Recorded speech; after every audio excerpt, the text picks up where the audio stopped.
Alisha Malik from behalf of Zero Vision. CME approaching Earth could spark G1 class geomagnetic storm.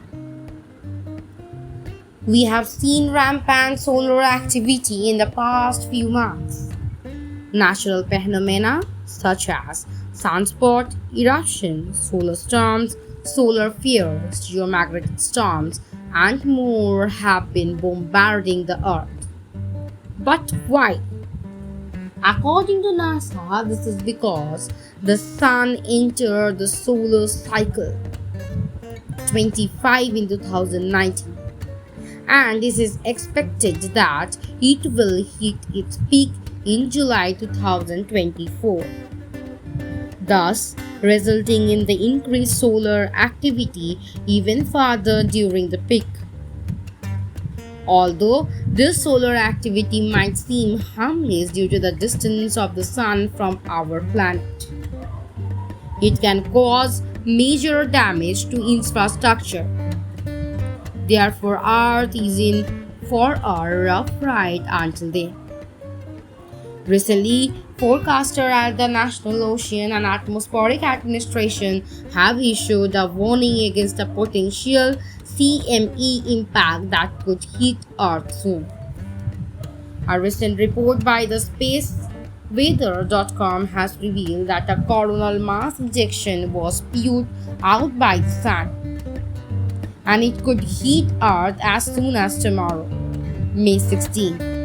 NOAA forecaster observed this faint and slow-moving CME hurl into space on May 12, and since then it has been on course for Earth's impact. This CME impact could spark a G1 class geomagnetic storm. The report further revealed such impacts can do more damage than just auroras. They can damage small satellites, impact mobile networks and GPS, and even pose a threat to ground-based electronics and power grids by increasing the magnetic potential by huge amounts. Among many satellites and telescopes observing the Sun currently, one is the NASA Solar Dynamics Observatory.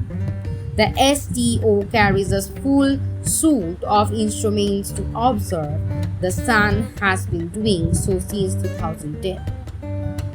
It uses three very crucial instruments to collect data from various solar activities.